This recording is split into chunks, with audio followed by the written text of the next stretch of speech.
Hi boys and girls, Dr. D here. If you remember a couple weeks ago we talked about Wynton Marsalis. He was born in 1961 and he's considered the most extraordinary trumpet player of this generation because he plays not only jazz but also classical music.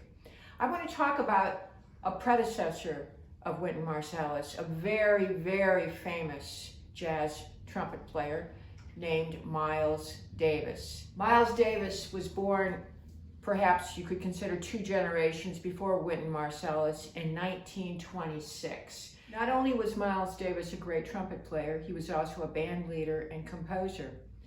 He began his formal musical career by attending Juilliard, which I have told you before is one of our esteemed music schools in the United States. But he didn't stay at Juilliard very long because he joined Charlie Parker's bebop quintet, which was quite an achievement for him at such a young age. And he had a remarkable career in the sense that he changed styles many times. He played bebop, then later hard bop, which was a more driven, rhythmic type of jazz. Then he went into sort of a blues type of jazz called the birth of the cool, and eventually moved into fusion, which had some influences of rock and roll. Now, before we go on and talk about these styles, let's talk about jazz for a minute. Jazz is an extraordinary art form and it's really uniquely American, and it is based on improvisation. The players have a melody, they have chord changes, but within that structure, they have the freedom to improvise over the melody and chord changes. Improvisation is when you make something up on the spur of the moment. And this is the key part of jazz playing. And often in a jazz ensemble, you're going to have soloists like the trumpet player or the saxophone player. And then you're going to have piano, double bass or bass, and drums, and they're sort of the core rhythmic group. So this is the foundation in which Miles Davis worked. Now, to give you a very quick overview, from 1945 to 55, he played bebop and started to move into hard bop. In 49, he moved into the birth of the cool, and in 55 to 1961, he produced 2 recordings that were very important, Round Midnight and Kind of Blue. Kind of Blue sold over 5 million copies. In 57 to 68, he worked with the famous musician Gil Evans. In 63 to 68, he worked with some more really famous musicians, Herbie Hancock, Ron Carter, and Wayne Shorter.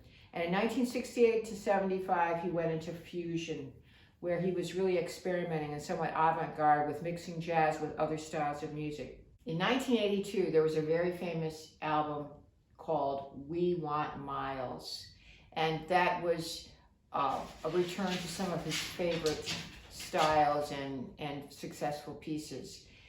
It won a Grammy, and in 1999, shortly before Miles' death, he won the Grammy Lifetime Achievement Award. The song that I want to play for you today, that I will put on your Google Classroom, is called Bye Bye Blackbird, and it comes from one of his earlier albums, Round Midnight.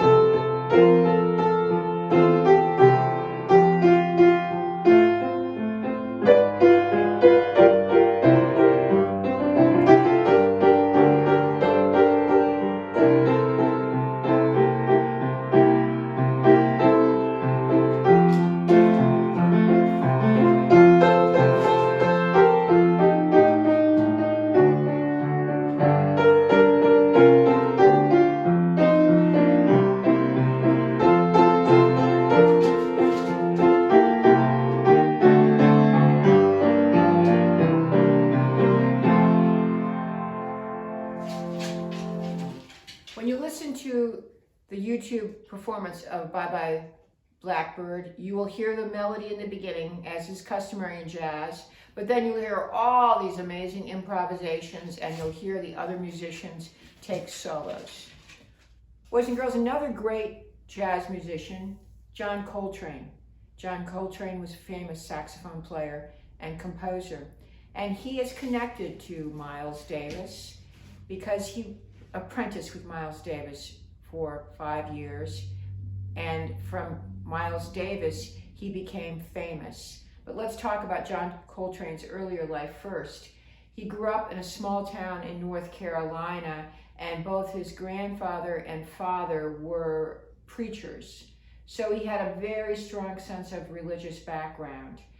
Sadly, during the Depression in 1938, both his father and grandfather died within a few months of each other, which was an extraordinary tragedy for the family. John went to Philadelphia in 1943 and apprenticed playing small gigs, different kinds of jobs from 1946 to 1955.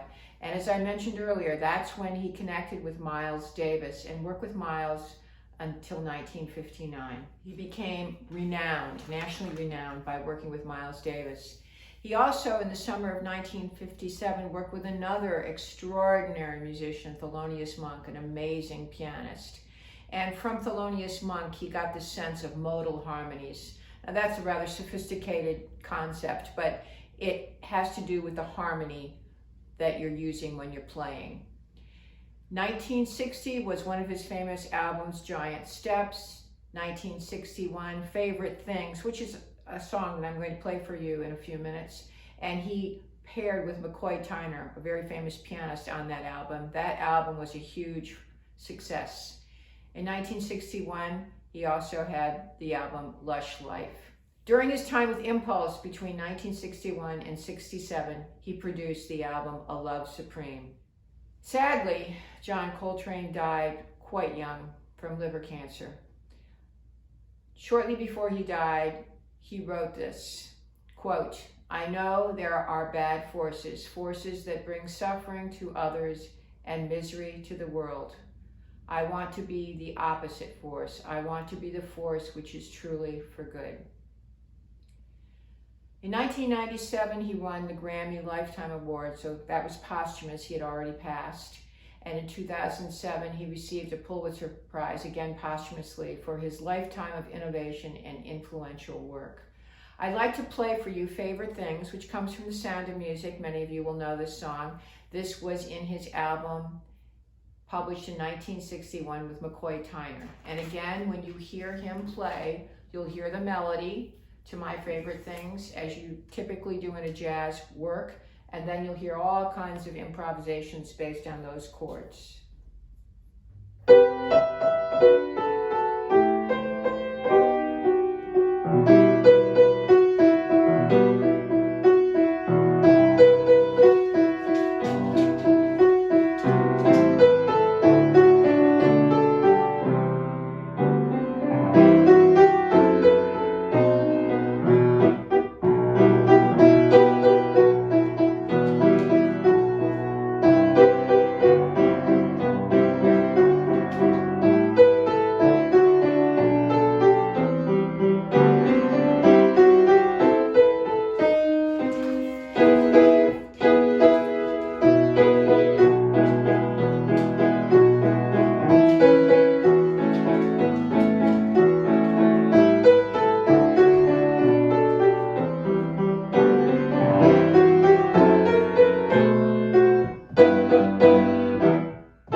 Boys and girls, you'll find the YouTube to these performances of My Favorite Things and Bye Bye Blackbird in your Google Classroom.